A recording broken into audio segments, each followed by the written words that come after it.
Can you tell us what you're experiencing as an importer?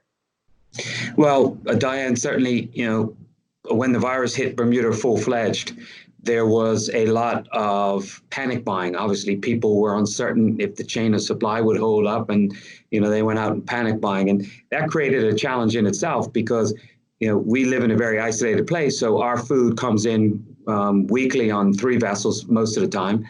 One vessel misses a week every couple of weeks, but the 3 vessels are reliable and they come in all the time. But because panic buying cleaned out shops, it takes a while to replenish those supplies. So I think that over the next couple of weeks, you will see less and less of out-of-stock products while the wholesalers and the grocery stores manage to bump up their inventory for products and keep the supply chain a little bit more robust. Food service business has just ended because grocery stores are the only game in town that are open. So no one is going out to restaurants, no one's buying takeout.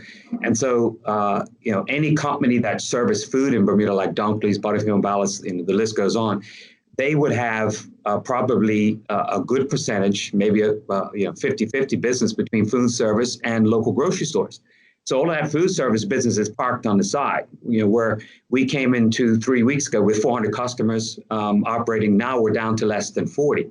So we have to gear the items dedicated to the grocery stores and away from food service inventory, which stays parked in our chill rooms and freezers. The challenge is in the warehouses in the States or in the production plants in the States, where they are being inundated with requests for product because just like in Bermuda, where people are staying home and buying a lot, remember, they're eating everything at home now, same things happen in the States. And so what you will see from time to time is you might not see the breadth of a product line on your store shelves, but you will still get the best sellers and the staples that people are used to. In some items, we've seen that prices have gone up. I guess the most noticeable one would be in eggs. Egg prices over the past 3 weeks have tripled in price. And obviously when stores in Bermuda run out of stock at a lower price, they restock at a higher price. And so the consumer will see that drastic increase in price. Now, the good news on that is that we've been out of stock on eggs because of the panic buying, but we got a new shipment in today, and we believe we're starting to get on top of that. And further good news is we believe that the prices in the States have stabilized, and they should come down over the coming weeks. And of course, that will be passed right on to the consumer. Time you will see increases of other prices. For example, orange juice has been it's always a staple for people, but with the advent of the virus and cold and flu season anyway, vitamin C is something that everyone should try to stock up on. And so I think at the next harvest, you'll see orange juice prices increase as well. We're blessed now in Bermuda because there is ample local fruit and vegetables. Probably this period is probably the highest period they get for production. And so a lot of that fresh local vegetables is in the stores. The system is holding up fairly well. The ships are running. You got to give them great credit because there's no fun being on that ocean with the bad weather. The distributors are working well and the grocers are working day and night. Thank God for Good Friday tomorrow because everyone in the food industry needs a break, and Good Friday can provide that, and Easter Sunday would be a great break for those people to get home and relax and recharge their batteries. So you have food producers, orchards and other types of food producers. I hate to say slaughterhouse, but people that produce food and product that are used to dealing with hundreds and thousands of different people, and now they're dealing with a much smaller, if they're even able to produce and deliver their products based on shortages, staff shortages, and shutdowns. What do they do? I mean, I've read stories about large orchards where they don't have enough people to go out and pick the oranges and the apples or the various things.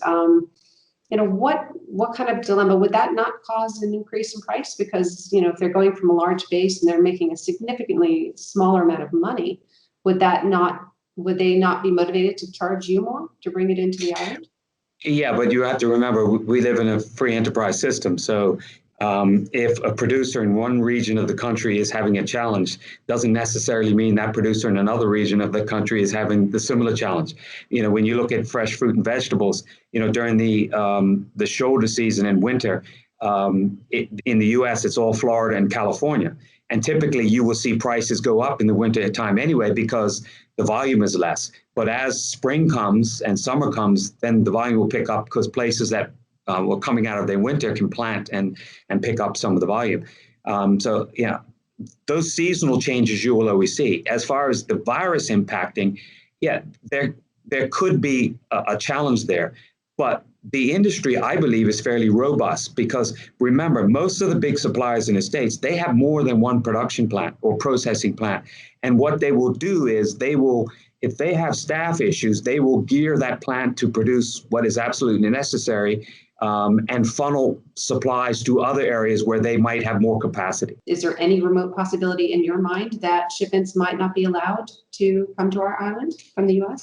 Yeah, I want to choose my words carefully because everyone seems to be hinging on every word that leaders say in the community.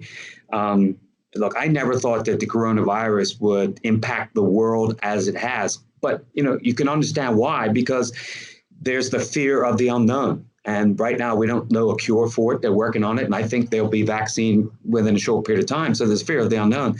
I feel comfortable with the current system. I can't believe the president would close down the borders because remember, the United States needs those borders open as well. They are a huge importer. You can never say never in this world, but I think that it'll keep moving because the United States needs it to move.